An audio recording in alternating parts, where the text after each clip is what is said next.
Hey guys, welcome from the break. We are going to keep talking about corruption in Spain. And now we're going to be talking about the latest scandals, and we're going to refer to two affecting the main political parties, to PP and PSOE, and then we're going to talk about another one that is actually a regional scandal in Catalonia. So if we talk about Gürtel, actually this is a German word for belt. We're talking about a corruption scandal affecting Partido Popular, a corruption scandal that started in 1999 that is related to illegal tendering in Valencia and Madrid mainly, but also in Castilla y León and Castilla-La Mancha.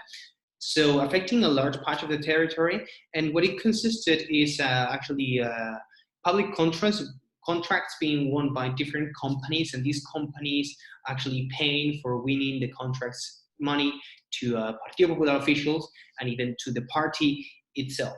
And several crimes were involved here. We're talking about fraud, we're talking about money laundering, we're talking about bribery. Police investigation started in 2007, so it took quite some time, and the trial began in 2016, sentencing in May 2018, and actually quite a few people were involved in sentencing. We're going to get there in a second. And the main person involved was Francisco Correa. And actually Correa, it means belt, and that's why the case was called Gürtel.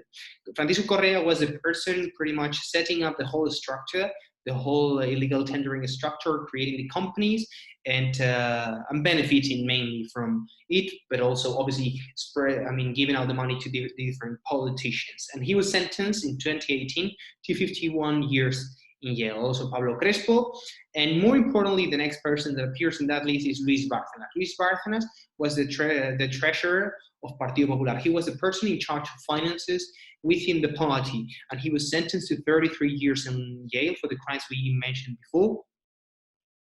And it's going to be quite interesting, his connection to lead officials of the party. But what is interesting in that graph, last thing I'm going to mention about this graph, is that actually Partido Popular itself was found guilty of illegal financing and sentenced to a fine of almost 300,000 euros. And obviously, and actually, this is quite interesting because we're not going to talk about law here, but not that long ago, of this time in Spain, it was introduced in the criminal code that actually companies,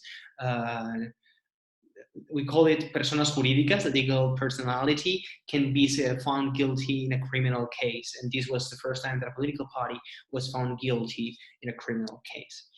So what were the main effects of this sentence of Gürtel case? And this was May 2018.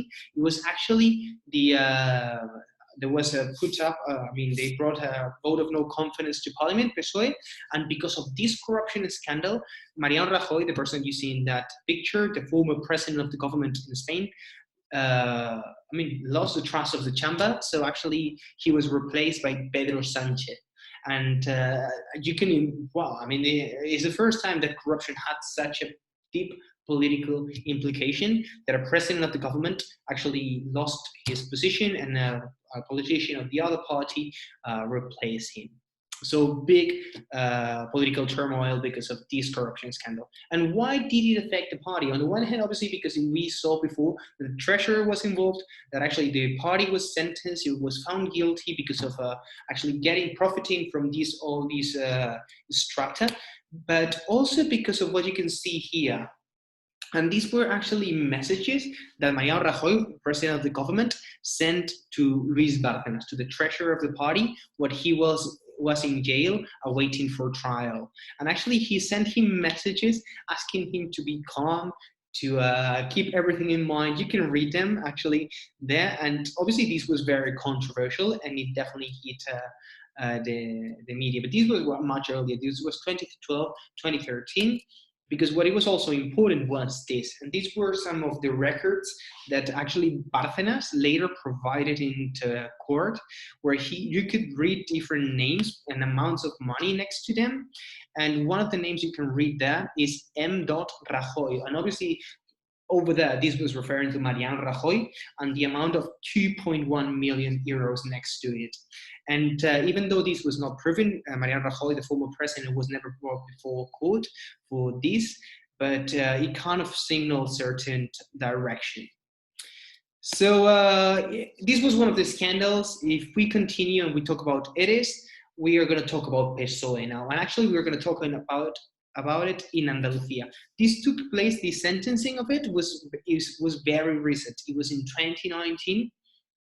And PSOE was, the president, two different presidents of Andalusia, of the region in Andalusia, were found guilty because of public funding misuse of 680 million euros. We are talking about amounts that are gigantic. So what was the whole setup? Actually, were illicit payouts from a fund set up by the government to help struggling firms with with letting workers go. So actually, there was some money given to those companies to give to people that were being laid off to actually kind of make the economic crisis less severe than it was at the time. In the latest period. And what was happening was that actually this money was not only given to workers, part of it was given to workers, but some of this money was given without any control. Even though this did not go directly to politicians, this was a setting that obviously benefited PSOE electorally, and actually this was a way of buying votes of people through obviously illicit channel. And this took place between 2000 and 2009. The sentencing here, we're talking about 6 years in jail for Antonio Griñán, who was a president of Andalusia, and also members of his cabinet, Asviera, Antonio Fernandez, or Javier Guerrero, were also sentenced to jail time. As you can see, the sentencing here is slightly shorter. If we compare both cases, they're not exactly the same. Obviously, on the one hand, we are talking about manipulating public contracts, and we are talking about public tendering. And on the other hand, we are talking about setting up a whole system to channel money to people kind of buying votes, as I was saying before. In the case of Gurto, we're talking about between 20 and 100 million euros. In the caso Eres, we're talking about 680 million euros. Actually, the amount here is much bigger. Regarding Gürtel, actually Pepe was found guilty. In Eres' case, actually PSOE was not found guilty, but obviously this was benefiting PSOE electorally, because in the way they were buying the wheel, they were buying the vote of the people that were getting this money. Latest scandal I'm going to be talking about, in a sense, is actually 3%. And this was a scandal of the Catalan government, of the previous Catalan government, that is actually the same party that we have nowadays, even though they rename it after this scandal.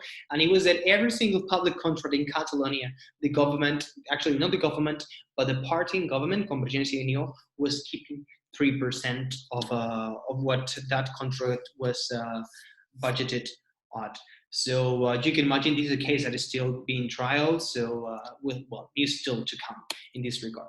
There are other kind of scandals. We've been talking, obviously, we hear about money laundering. We've been talking about public, misuse of public fundings. We've been talking about illegal tendering, etc., etc. But there are other scandals that also affect PSOE and Pepe. And actually, these have to do with education, and actually has to do with the leaders of both parties. And actually, the person you have in the picture there is Pablo Casado.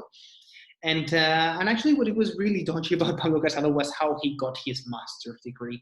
We know that for his master's degree, he did not have to attend class. He did not have to submit a master thesis. And out of 22 courses that were in the program, he only had to take 4 of them. And for those 4, he did not even have to take exams. He only had to submit 4 essays. So you can see how obviously this seems very dodgy about this program. Obviously, the people are being prosecuted for this case, but the responsibility in this case, in terms of criminal justice, is not falling on Pablo Casado. It's actually falling on the people that set up the program, and how did they allow him to get a master's with this kind of requirement. And I said that on the other side of the political spectrum, this was happening as well. And here we're talking about the PhD of Pedro Sánchez. The PhD of Pedro Sánchez exists. He did write it.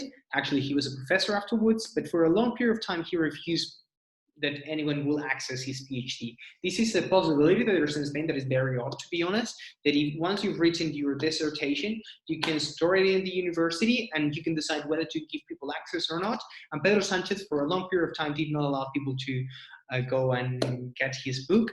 Actually, later he did when he was already president because of the pressure of the media. And actually, what we have here is not plagiarism or anything like that. It's pretty much low quality dissertation. And obviously, the way he got his PhD also relates to his position already in politics. And probably if he was not a politician at that time, he would have never been awarded a PhD for what he wrote. This is another kind of corruption, but it also exists. And when we talk about a comparative perspective, we are going to go back to Transparency International. We are going to talk about the index they produce every year. In that index, actually, Spain ranks the 30th. Not that far away. We are far away from the front runners that are, if I recall well, they are New Zealand and a Scandinavian country. Right now is on the top of my head. You can always check the index. I think it's Denmark, but don't take my word quite seriously. Just check it online. You can see in these in the part of the ranking that I show you in the slide, you can see actually how the United States on the 23rd place with 69 points out of 100, while Spain is the 30th with 62 points out of 100. And obviously, now that we've talked about corruption in Spain and how generalized it is and how people perceive it, you can understand why corruption in Spain, puts us in that position behind countries as Qatar or Barbados, Bahamas, Portugal, Taiwan. Obviously, Spain should be in a better position based on the development indexes, but is where we are. And obviously this situation at least is kind of improving in a sense, since the new common parties we were talking about, Ciudadanos, we were talking about, or Unidas Podemos, are trying to push for more transparency and to hold the traditional parties accountable. So this was about it. I'll see you on Wednesday with a new class. On Wednesday, we're going to talk about Spanish foreign policy. So looking forward to seeing you. Bye.